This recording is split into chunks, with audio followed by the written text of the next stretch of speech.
Namaste, my name is Vaishali Patel. I'm the founder and CEO of Sanskar Teaching. Namaste, મારું નામ વૈશાલી પટેલ છે અને અમારા સ્ટુડન્ટની પ્રાઇવસી અને કોન્ફિડેન્શિયાલિટી માટે આ વિડીયો તમને હું લાઈવ ક્લાસ નથી બતાવી રહી પણ અમારો જે ક્લાસ છે રીડિંગ અને રાઇટિંગનો ગુજરાતીનો એની નાની એક ઝલક આપું છું.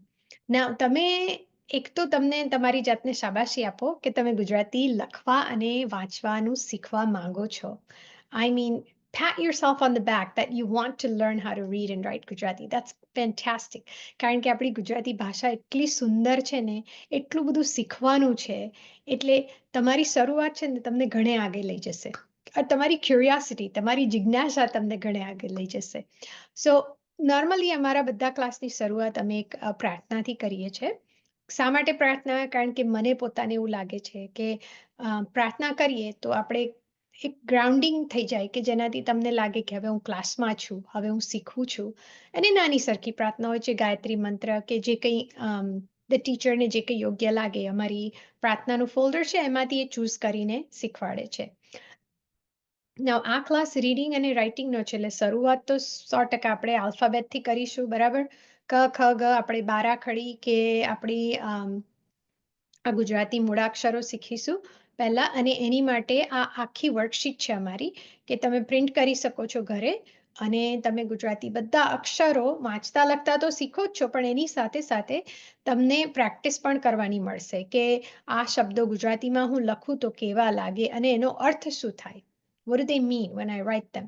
Like kamar kar kasrat kar, kamar kas kasrat kar. It's a tongue twister, huh? It's silly. Kamar kas kasrat kar.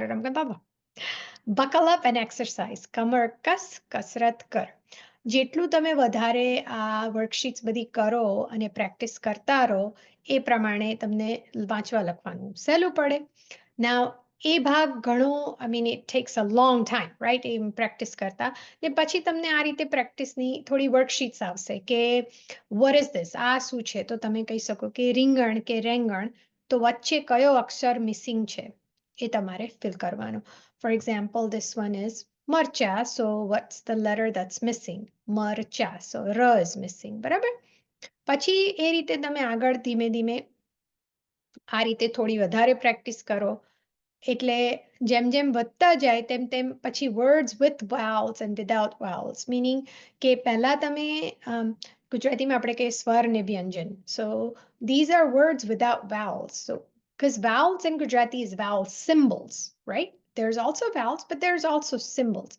So આ પ્રેક્ટિસ થઈ words without vowels ની ત્યારે તમે શરૂઆતમાં શીખો ત્યારે. પછી તમે ધીમે ધીમે શીખતા શીખતા આગળ તમને you'll learn the vowel symbols. For example, a in Gujarati is a line next to the letter. So da is written this way, da and da. So then you learn to write tara, kaka, meaning this. I know in Spanish kaka means something else, but in Gujarati kaka is uncle. So then you get to learn different vowel symbols and different practices. Um, this part takes a little bit of time કારણ કે ગુજરાતી લખવું it's બહુ સુંદર છે. જે ગુજરાતી લખતા આવડતું હોય ને મારા સલામ, કારણ કે ગુજરાતી લખવાનું બહુ સરસ છે અને ધીમે ધીમે તમે પ્રેક્ટિસ કરશો વાઉલ સિમ્બલ સાથે. પછી જેમ જેમ તમે આગળ વધશો તેમ તેમ તમે વાંચતા પણ થોડું શીખશો, તમને વધારે વાંચવાનું પ્રેક્ટિસ થશે. પછી તમે કન્જોઈન્ટ લેટર શીખશો. કન્જોઈન્ટ લેટર એટલે શું કે જોડાક્ષરો આપણા ગુજરાતીના જે હોય છે ને તે જોડાક્ષરો. ફોર એક્ઝામ્પલ આ આખું જે પેરેગ્રાફ છે કે આ સુંદર પ્રાર્થના છે ને પ્રાર્થનામાં આવતા પર્વત, નદી, સરોવર, દરિયો, સૂર્ય, ચંદ્ર, તારા, પાણી, પક્ષી, જીવજંતુઓ વગેરે કુદરતના અંશો છે. અહીં કવિ સઘળા કુદરતના અંશોમાં ઈશ્વરને જુએ છે. And then there's phonetic translation that you normally get, and then you get to practice reading and writing. The teacher will explain the translation to you if the worksheet is missing it. Then you learn the rules about કે આના પહેલા આ શબ્દ હોય તો આ રીતે જાય, આના પછી હોય તો આ રીતે જોડાય, કેવી રીતે બધા જોડાક્ષરો જોડાય છે. એટલે એકચ્યુઅલી આ શીખવામાં મને તો બહુ મજા આવતી હતી અને શીખવાડવામાં પણ. એટલે ધીમે ધીમે તમે પ્રેક્ટિસ કરવા માંડશો અને પછી તમે સેન્ટેન્સીસ બનાવતા થઈ જશો. એ જ્યારે આગળ તમે વધતા જશો તેમ તેમ તમને ખ્યાલ આવશે અને પ્રેક્ટિસ કરતા કરતા ટીચર બીજું મટીરિયલ તમારી માટે લાવશે કે એક્સ્ટ્રા મટીરિયલ કે તમને એવું કહેશે કે તમારે ન્યૂઝપેપરનો આર્ટિકલ તમને આપે અધરવાઇઝ ગુજરાતી મેગઝીનમાંથી કંઈ ક્લિપિંગ લાવીને તમને મોકલે. તમે ઓલ્સો વોટ્સએપ ગ્રુપના પાર્ટિસિપન્ટ હશો જેમાં તમને ટીચર દર વીકે કંઈ ને કંઈ એક્સ્ટ્રા મટીરિયલ અને વીકડેઝમાં in we call it mid week check in એમાં તમને થોડું થોડું બધું મટીરિયલ એડ કર્યા કરશે અને તમારે વધારે ને વધારે ગુજરાતીની પ્રેક્ટિસ થતી રહેશે. સો આ હતી અમારા રીડિંગ અને રાઇટિંગ ક્લાસની નાની સરખી ઝલક.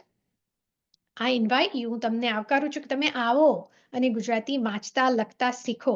આની માટે કોઈ ઉંમર રાઈટ નથી. તમે 5 વર્ષના હોય કે 50 વર્ષના હોય કે 100 વર્ષના હોય, તમે ગમે ત્યારે ગુજરાતી વાંચતા લખતા શીખી શકો છો. Anyone can do this. બધાથી થઈ શકે એવું છે. તમારે કંઈ પણ ક્વેશ્ચન્સ હોય, કંઈ જાણવું હોય વધારે કે આમાં કંઈ કન્ફ્યુઝન હોય, તો મને ઇન્સ્ટાગ્રામ પર સંસ્કાર ટીચિંગ પર મેસેજ મોકલી શકો છો. અહીંયા પણ તમે કોમેન્ટ કરી શકો છો. ઈમેલ પણ લખી શકો છો. અને હું મારાથી બનતી મદદ તમને ચોક્કસ કરીશ.